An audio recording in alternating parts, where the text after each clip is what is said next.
here. But the Hellborn side, he got more access, continuing to push back the bottom lane now. Again, he's had that portal key for a while here. He has 1,600 gold saved up, so working on his next big item. And then you have Engineer actually picking up a Blood Chalice, which, by the way, did get buffed in this last patch. They actually made the Scarab portion of it, and now it now does something. Before, the Scarab portion of mana regeneration was actually taken away for Blood Chalice, but now they made it so, you know what, let's go ahead and make it so you actually get that 50% mana regeneration instead. So that was a slight buff to the Blood Chalice there. Okay, well, that's very good. Yeah, I think Blood Chalice is still a fine item on certain heroes. Obviously, we don't see it like we did on every single hero for a period of time there in Han.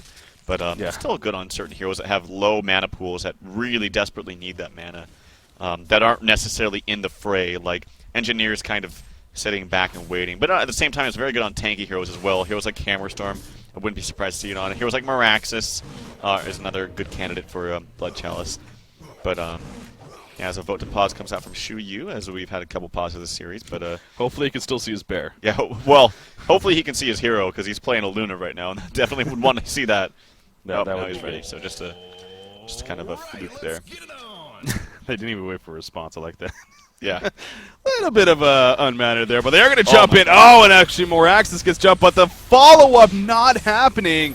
You got to wonder where that was. There was no tongue cut or anything. I mean, the Hex happened, but right after, Meraxis just gets up, activates his Archangel just in case, which didn't even get used, and he just walked away. So big mischance there from PIKA, or Orange Esports, I should say. Well, I gotta say, and I know I've met all the Orange guys; they're all great guys, but that was kind of unmannered, if you ask me. To have the immediate jump after actually pause that or hold that thought as Luna gets pretty much sniped out here, gets saved a little bit from the keg stun coming out, and they're gonna try to pursue someone. No, they're not, as the entire Orange team backs away. But that was kind of bad mannered, if you ask me. I mean, they didn't even ask if they were ready. They unpaused, and bam, Polly was there, blinked on somebody, used his ward. So I'm kind of glad they didn't get anybody from that, because that's kind of, I call that getting EG'd, because I remember EG when they still played there. They used to do that kind of stuff all the time, and kind of pissed us off, quite frankly. But yeah.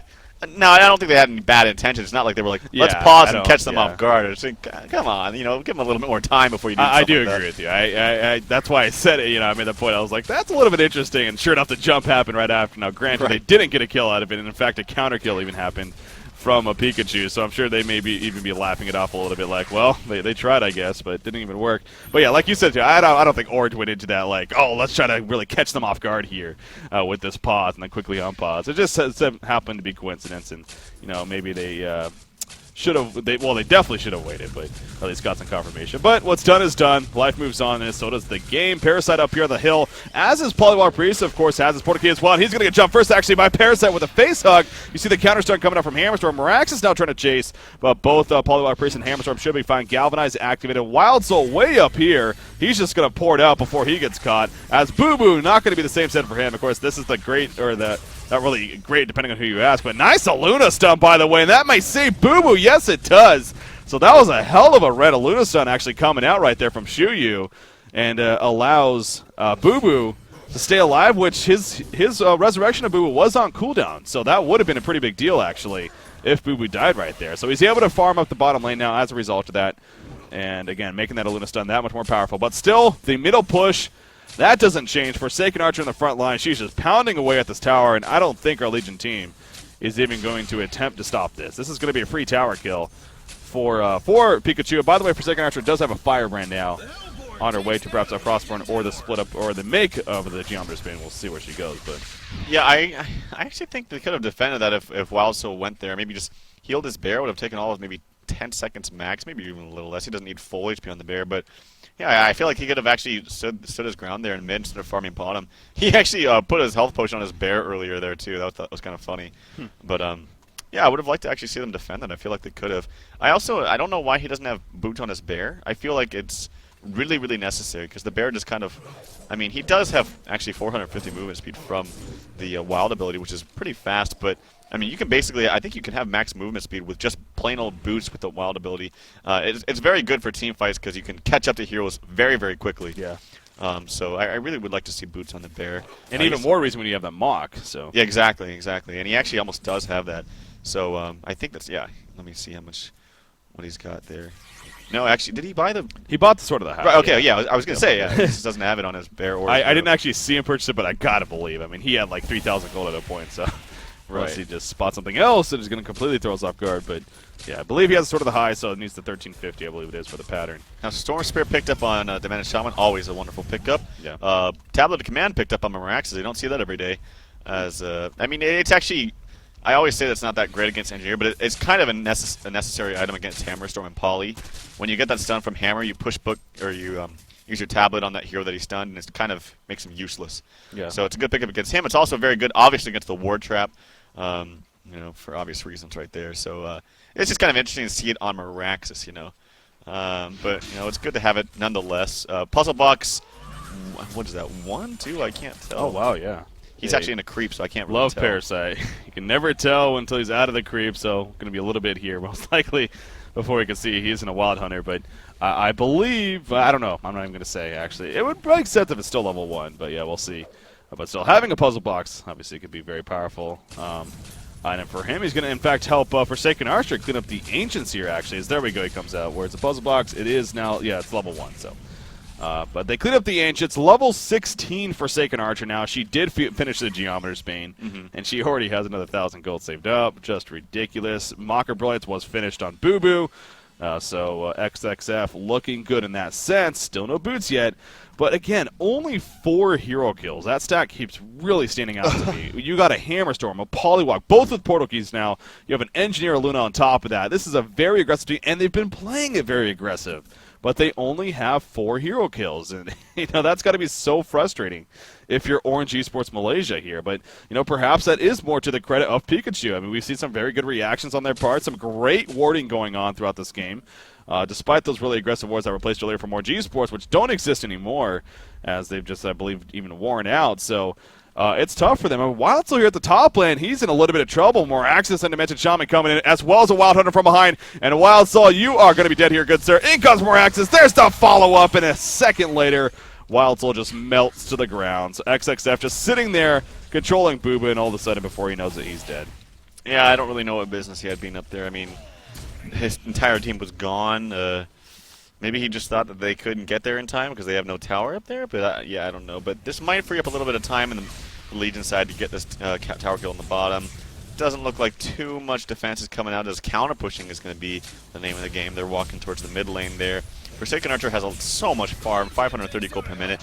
I think right now, at this point, Shrunken Head isn't really that big of a deal with the great support items with Storm Spirit, as well as the Tablet Command coming out from Meraxes. So he's not going to die from, you know, mere hexing and CC items from the Legion side. And also the images that come out with Geometer's Bane are very, very good if you use them to actually kill that ultimate. And I can't remember actually if the skeletons will hit the ultimate as well. I've never been sure on that. I want to say they might be able to, but either way, with those images, if she does pop them inside that one's Engineer ultimate, it's going to die quite quickly. Yeah, we do see, though, Forsaken Archer is going to get caught right here by a stun. Going to be hexed after that. Meraxes jumps in, though, and just explodes right on top of Polywalk Praise. He goes down now. Wildsoul, of course, back up, and Tangle going to be used on Meraxes right there, but Meraxes is going to be more than fine. Piercing arrows used very aggressively and getting the Legion team to fall back. Now, Polywalk Praise did buy back, so all 5 are up here for Orange Esports, but nothing going to happen. The racks are dead. That's what the Hellborn team came for in Pikachu, and they'll be happy with that. Now, Shrunken Head just purchased on Hammerstorm. That is a huge item for them. He is level 11 on top of that, so of course having the level 2 brute strength, he will be hitting like a freaking truck now with that Shrunken Head activated. So that is some good news in here. In fact, we're going to see it coming to use as they jump Meraxes. He's having to run around Boo Boo. The Boo Boo's a little bit too fat for him, and now Meraxes is going to throw out the Quake Sun. Barely stayed alive. Will fall in the end, though. So good job right there. The gank is successful. The rest of the team, they also got Dimension Shaman, actually, as Weng Weng. Actually, no, that was Strewfoot. Anyways, they got Skull Dimension Shaman as well, who happened to be there. So they do get 2 pick-offs in the end to kind of get on end on a little high. But again, the middle rack's completely cleared out here by Pikachu. So looking good. But Hammerstorm, he is dangerous when he has that Shrunken Head and what is now, like I said, a level 2 brute strength. He will hit like a freaking truck. So. Yeah, he is going to hit hard, but he is only level 12, and I mean, you look at Forsaken Archer. She's almost closing on that 600 gold per minute mark. You know, they did get those 2 kills, which are nice, but not before the Hellborn team got the tower kill there at the top lane. So all the outer towers are now dead, And you could expect that they're going to try to maybe do something around Congor here if you're the Hellborn side. And they're just at such an immense lead right now. I mean, it's only, I say it's only, but they're at like about 15k gold and almost 10k experience. But like this Forsaken Archer, it's so friggin' farmed that it's going to be hard to do anything with her, especially with the assistance from the Storing Spirit and Demented Shaman, all that healing coming out, as well as the Tablet of Command if she gets War Trap or anything like that. So she's not going to be dying anytime soon. Now she has 5,100 gold saved up. Probably looking for some sort of damage item here. Probably a Savage Mace would be my guess. And she's just going to do so much damage. And it's not really anything you can do to stop it on your Legion side. Even we saw Polywog Priest Hammerstorm had a good idea into stunning the creeps that were right next to Forsaken Archer, so it didn't proc that Null Stone. But even Polywog Priest jumped in. And a lot of times people are like, why get a Null Stone when they have items that could cancel it very easily? But it's just kind of impractical. It's hard. He wasted a lot of his position trying to get that Jolt off as well as the Hex. Yeah. It's just it's a little difficult at times. So yeah, a lot of resources spent trying to get that Null Stone taken off. It doesn't even matter because she didn't die, and they got the Rex mid. So yeah, it's just going to be really, really hard for Legion to get back into this game. Yeah, again, this is a big series for both of these teams. Obviously, Orange Esports, they come into this with a 5-0 record. They are undefeated coming into this series. But, you know, obviously down 1-0 here in this best-of-3, and here in game number 2, behind once again a Pikachu. Pikachu comes into it with a 3-1 record. Granted, of course, one of them was a forfeit loss due to using a ringer in their previous matchup, but the 3-1 record, knowing that if they win, then they are going to be in very, very good position, you know, and they will basically control their own destiny from here on out if they do win here over Orange Esports Malaysia. So that's the good news for Pikachu, and you know why they're looking for a win. For Orange Esports, despite being 5-0, that is the crazy thing. You would think that might be enough already to, you know, feel comfortable about being top 2 here in the group stages. It's not. I mean, mathematically, it is not. So with a loss here, that put them at 5-1, still a great record, but it doesn't guarantee that they are going to be moving on, even though they would only have one match left. So this is definitely a big deal again for both of these teams. Going to do a quick recap right there. But going back to this game specifically, Pikachu, we got Tankafet now on Forsaken Archer. He's just had a hell of a game here. He just finishes Frost with Skull. So it's ridiculous. I mean, 586 gold per minute. He's actually farming more gold per minute than experience per minute, which isn't that often. You know, usually the XPM is higher than the GPM for the most part, but he's even farming higher GPM. So anyways, they're going to go for Congor here. Nothing Orange is going to do to stop this, even if they know, which I don't think they do. And most likely we're going to see a Token of Life, well, probably on Forsaken Archer, but I wouldn't be surprised if it was on D-Sham as well. But yeah, I mean, Frostwell Skull is great because it can make him very tanky, but I would have rather seen actually Miraculous is going to pick that up. I would have rather seen a Savage Mace on just pure damage. I mean, you have him sit there. The other great thing about Savage Mace is you can sit there far enough away from the tower and not have to worry about uphill misses.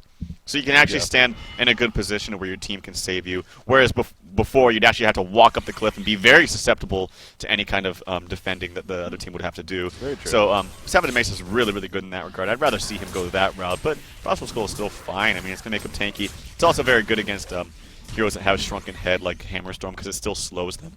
So, yeah, the pickup's okay, but yeah, I don't think it really matters at this point. The fact is he's closing on 600 gold per minute. It doesn't really matter what he buys. It's one of at those this point. cases like, yeah, he could buy Rift Shards, be more than fine. Exactly. He could buy a battle or a Rune Cleaver. Charged Hammer. He could buy a Rune Cleaver here. It doesn't matter. It really doesn't. I have seen that before on a Valkyrie. I still remember that. Really? What the hell he was thinking, that's still beyond me. But something else I wanted to bring up. Oh, by the way, we are going to get initiation. Forsaken Archer actually going to jump right now. He doesn't have the token alive, so keep that in mind. He's going to be Storage Breeder, though. The energy field in the background actually pretty good. Forsaken Archer now at half-life, taking a lot of damage. But here we go with the split shot. Out comes the Geometer's Bane, and all of a sudden the Legion team is on the run. Polywog Priest gets caught. Aluna's going to fall right there as well. And you see Moraxis jumping, and Hammerstorm way falling back as is Engineer and Wild Soul. So it's almost as if they're conceding this push now, as a result of it just being way too powerful for them to handle. So we saw right there, they used quite a bit of Forsaken Archer, trying to go for a quick kill, but between the Storm Spirit and between the great team support, it was just not enough. They lose both of the racks, and it is just a matter of time here before Pikachu is just going to overrun Orange Esports Malaysia. Seems like, again, by no means to expect them to concede just yet, especially being down 1-0 in the series already, but it is so difficult now to be coming back from here. And what I wanted to say also going into that, as by the way, Wild Soul picks up a Firebrand here. Not often we see that, but he is running pretty damn fast, I will say that much. But I don't know. Again, we've seen Wild Soul every now and then. I don't know if I've seen Boo Boo die as many times as I've seen in this series. I mean, because, again, just before that fight, he died, and he had to respawn him going into the fight. So he only had that one death to use in that team fight, and it did force him to play maybe a little bit more passive than he wanted to with Boo Boo. So, and it seems like between these two games, Shuyu the first game and XS7, not to call them out by any means, but I mean, facts are facts. It seems like they've been dying, or he's been dying so much in this series. And as WildSun, again, a Wild Soul player yourself, you would think that that shouldn't be happening, I guess. But I mean, it's a good gold boost every time you kill him, too. It's 100 gold and a decent amount of experience. Obviously, it's a bigger deal early on, but yeah, I just being a little bit careless with the bear, and I just think doesn't value it as much as he should. I guess I don't know. I'm not sure. But that's unfortunate as it's Firebrand pickup. Yeah, what's the deal with that? I don't understand. He's probably going to go for that Frostburn. I've seen it a lot on Wild Souls that decide to go for that non-ultimate build, which I just think is so wrong. But I mean, at this point, if this much of a deficit, I would just get complete tanky stuff and try to stay alive as long as you can by standing in the front and hoping to have all the spells wasted on you. Here we go. We see a jump right there. Probably our previous jump, but Wild Soul puts all the items on him once again, just like the last game. So they apparently value Wild Soul, the hero himself, more than Boo Boo, which again is very rare. And you see right there the puzzle box minions doing so much work to him. Just the puzzle boxes alone. This tower is going to fall. Now it's a matter, will we see Mega Creeps here, or will they be able to hold that off? The Melee Racks, it looks like it's going to drop. They don't have a they're just all sitting back right now. You kind of wonder, why even still be in this game if that's going to be the case. Yep. But they're going to give it one last go here. Boo Boo goes in, but there's the Mega Creeps.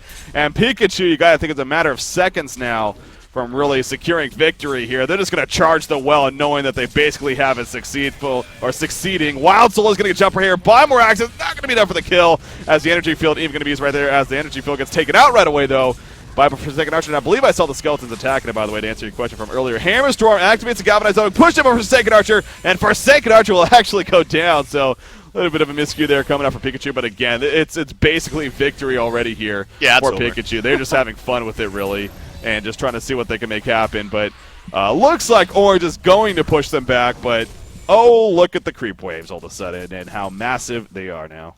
Is this the MSI comeback we wanted to see? No, yeah, this is over. I think they're just having some fun right now before they give their final CC.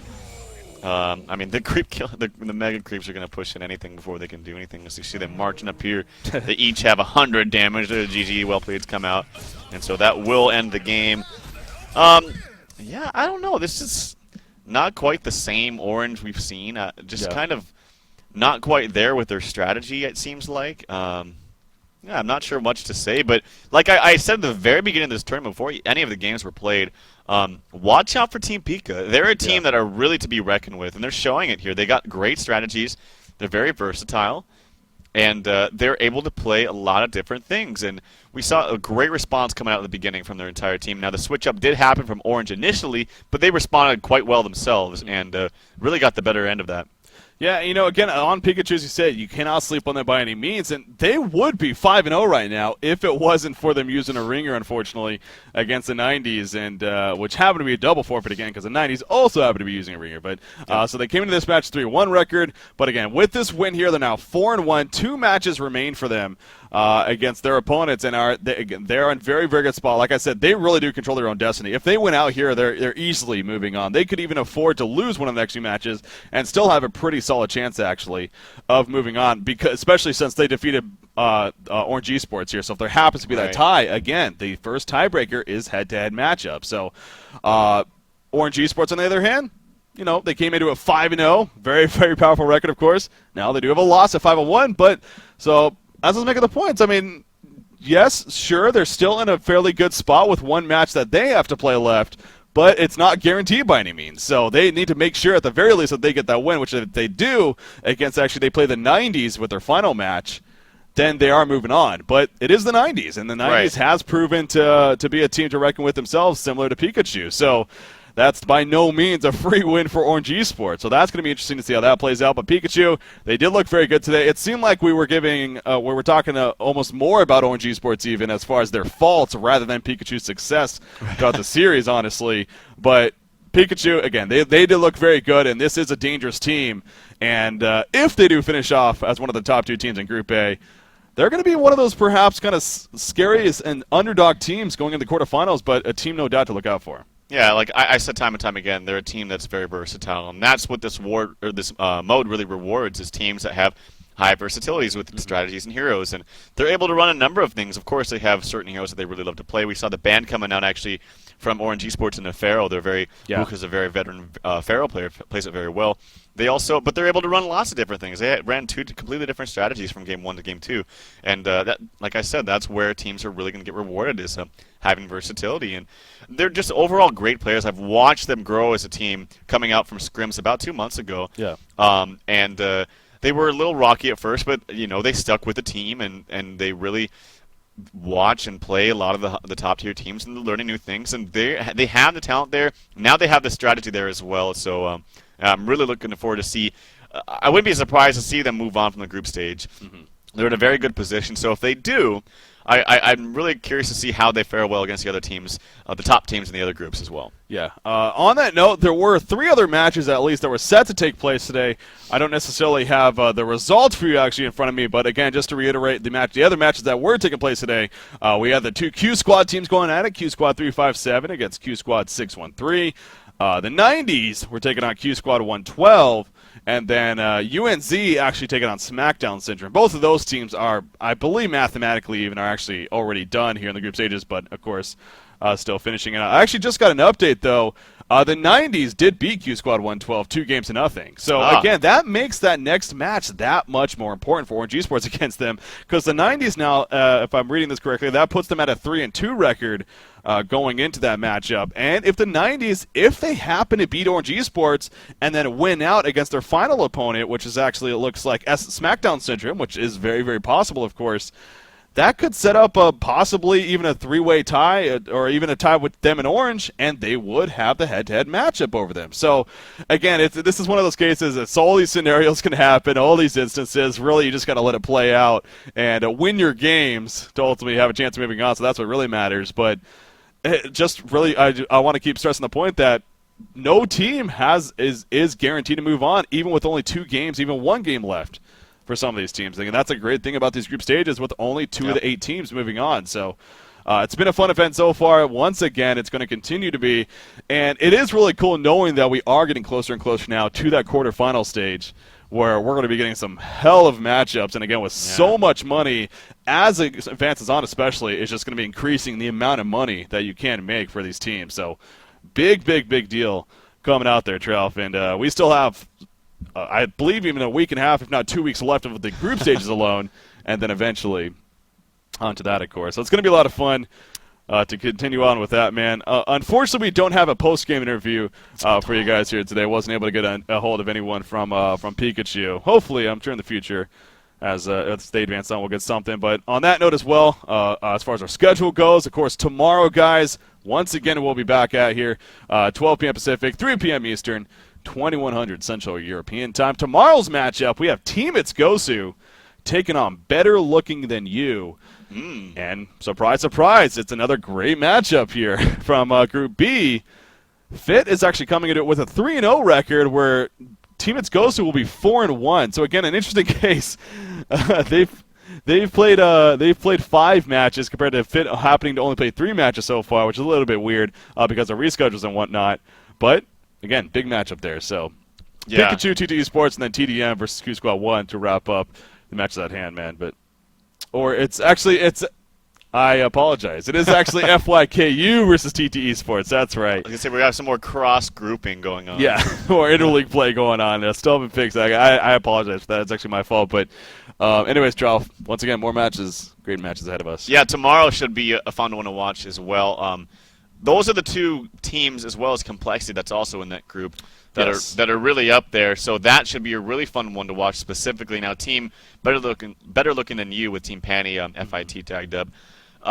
They're a team we've watched in the past that I've said they're really good when they're on their up, but on their down days or down games even, I should say, it's kind of like a different team. So it really depends on which one is it going to be. And like I said, they're kind of up and down. But team Sender's team is Team It's Gosu. Team It's Gosu now. They're sponsored by It's Gosu. They have some interesting strategies as well. They also value Wild Soul quite heavily. I see them first pick it or even lock it and pick it first from the lock pool. So they value that hero as well. They have a lot of different strategies. Different players on that team are drafting. Last time we saw Insania draft, and before that it was Sender. Yeah. I think even Keizu draft before, as he's been the drafter from Black Fade when they were a team together. So interesting strategies coming out from them. I know they've been scrimming a little bit too, so that should be an interesting matchup. Yeah, it really should be. And again, as I keep saying, but it really is true, especially now as we're getting in the later round stages of the group stages. Every single matchup seems like every single day is just going to be a matchup to look out for, and with so much on the line for both teams that are in it. So no different tomorrow, guys. Team It's Gosu taking on better looking than you. But as far as today, that pretty much wraps it up here. So once again, we have Pikachu defeating Orange Esports Malaysia 2-0 here in the best of the 3 today, putting them in a good spot here in Group A, but still definitely more action to come from this group as the other groups. I was Breaking CPK, guys. Joining me is Tralfamador, live in person, always still a good thing. And, of course, Killer Orange, big shout-out to him, our producer, doing the things behind the scene. Thanks for tuning in, guys. Shout-out to you guys, the community. Without you guys, wouldn't be able to do this in the first place. Have a good night. We'll see you tomorrow.